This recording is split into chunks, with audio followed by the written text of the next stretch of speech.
Okay guys, so I got this handle all fitted now, and I recut the saw cut in it, and it's ready to go on. The handle's ready to go on the head, or head on the handle, whichever way you want to do it. So we're going to go ahead and seat it. And how I seat a handle into an axe head is that I keep myself a nice wooden mallet around.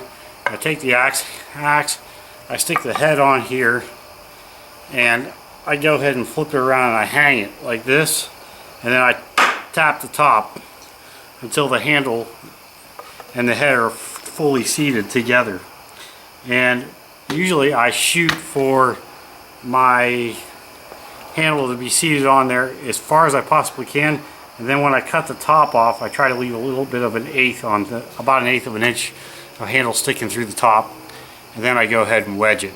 I'm not going to do that to this handle and head yet, because this thing has some burrs around the edges of it and stuff, so I'm going to go ahead and clean them up first before I seat this. Okay guys, I'm back on the axe project again. I went ahead and if you remember, the end of this handle had a big old split on it. Well, I went ahead and reprofiled the end of it a little bit. Just basically, I just cut some of the end off and re-rounded it and stuff, and that's about what it looks like now. I think I'm gonna go ahead and leave that on there like that. I'm gonna do some more sanding on it and stuff like that, and probably sand this whole handle down, and you know, just round it up real good and make it feel good in the hands more than anything. A lot of it is all in how you like it to feel when you're holding it. So that's the next project I'm going to do. And I'm also going to go ahead and take this head, and I'm going to go ahead and knock all these heavy burrs off the edges of it, so that way we can let me move this camera around.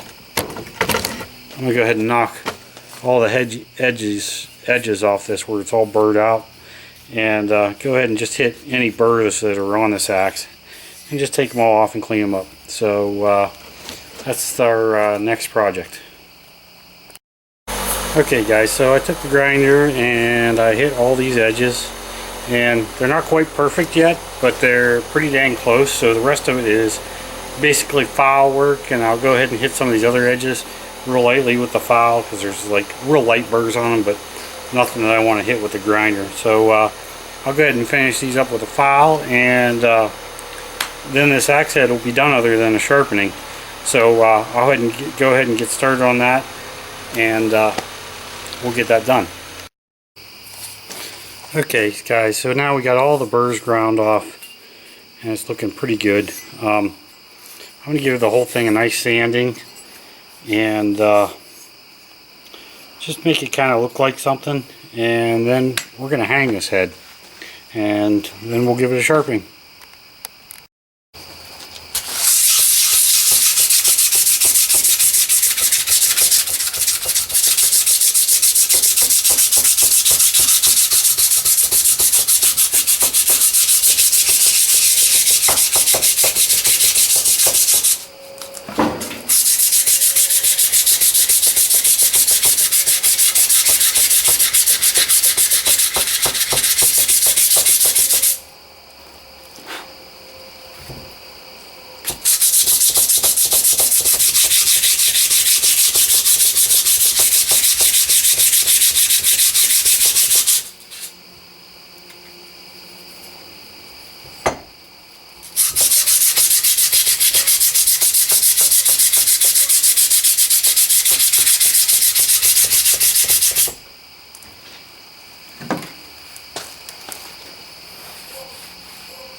So I'm not going to get too fancy with this thing. I know it's an old plumb axe, and it's not really anything fancy. It's just an old Jersey style axe, and it's going to be a user axe for me. So and this is the axe that will go in our long-term survival toolkit. So it don't have to be too fancy.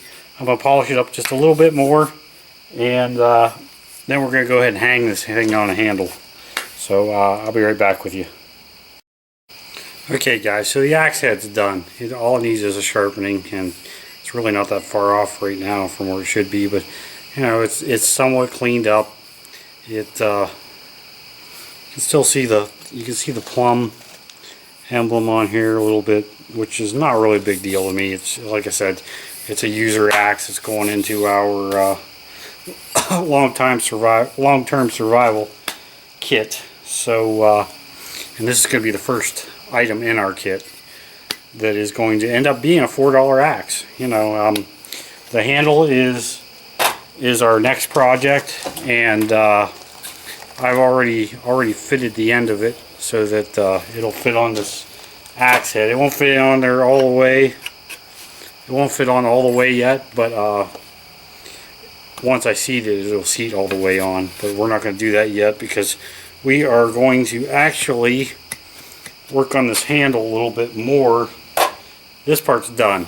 Now all I want to do is I did take the end of it and I did round this off a little bit.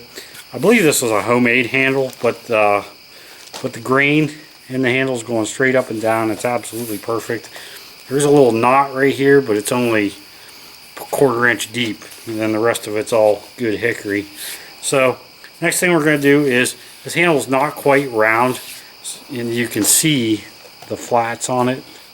So we're going to go ahead and we're just going to spend some time with the file and sandpaper. We're just going to work this handle until it fits good, nice in our hands, and see in my hands, and see how I like it and how it feels and stuff. When I think it feels right for me, then I'll call it done. And that's another thing that's great about redoing an old axe handle or making one. You can kind of work the handle to fit you, and that's kind of why I left this on here. You know, it looks kind of awkward and bulky, but it actually feels pretty nice. So, you know, I'm going to leave it because I like it, and that little bit of extra wood doesn't add no weight to it, and it gives me a nice grip down here at the bottom. And like I said, all I need to do is sand this down, round it up, and make it feel good to me. So when I get the handle done, I will be right back with you. Like I said, all I'm doing is a little bit of sandpaper and file work, and I'm not going to really videotape that because everybody knows how to do that. So I'll be right back. Well, I said I wasn't going to videotape it, but I figured I'd do a little bit of videotaping it. And really, all this is just me knocking off all these spots that you could just tell they're going to put a blister on your hand. So I'll just keep working at this for a while, and when I get it to where I like it, then I will go ahead and show you guys. Okay, I'll be back.